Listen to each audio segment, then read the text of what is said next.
So now we've really got our environment set up. So we've got Visual Studio Code, we've got it all open, we've got a script, we've got the terminal down here. We're pretty much ready to go. So what we want to do is we want to test just to make sure everything is working.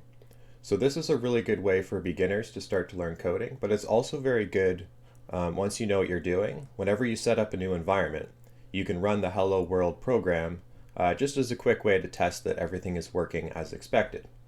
So what we're going to do here is we're just going to print out a message. So it's one line of code, and in this case we want to print out to the terminal down here. So we are going to do console.log, and then we need brackets and semicolon. So we need a message inside of these brackets. So I'm going to type hello world.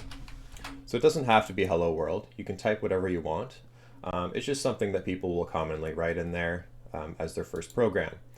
So we're going to hit the play button on the top right, and we have that play button because we installed Code Runner. So we're just kind of testing everything out. We're making sure that our extensions work, that our terminal is going to print it out, and all that good stuff. So we're going to hit play, and we did get something. So it's all seeming to work good. We've got hello world typed out here, and it's showing down here. So the first line we have here is, it says Node. So that's Node.js that we installed earlier, which is basically just a way to run JavaScript on your computer. So we've got Node, so it says it's running Node, so that's good. And then we have this file extension, which goes down to myscript.js, or it might be something different if you called it something different. So we've got myscript.js over here. So we can kind of see that it's accessing that fine. So it found the script okay, then it's playing what's inside of it. We got the message we expected, and then it's just saying done and how long it took to run the program. So now before we go into any more fancy code, we can kind of assume that everything is working okay. So that's a nice little trick to know just to test out a new environment. But let's see what the Hello World program actually does. So I called it a program, but it's really just a line of code. So what we're doing is just printing out a message, and we've just decided that message is going to be hello world.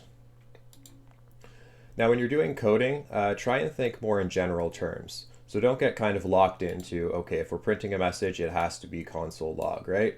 Because that could change depending on what you're doing. So let's say you just bought a big billboard on the side of a highway, and you want to print out a message. It's probably not going to be console log. So they're going to have their own applications and programs that you're going to be coding for.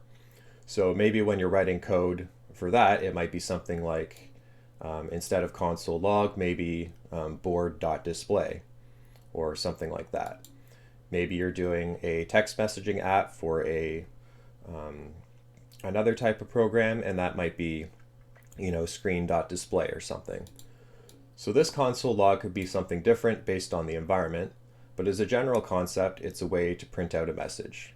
So in this environment, we're going to use console log, and it needs smooth brackets. And then inside the smooth brackets, it needs a value.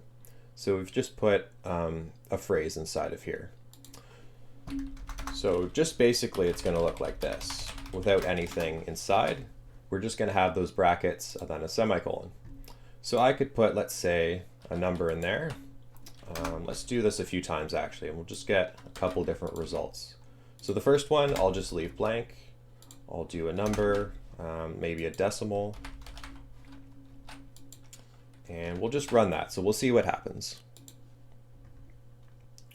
Okay, so we got hello world, we got a space, we got 2.231. So kind of what we expect. We just started to put some stuff inside those brackets, and it started to print out.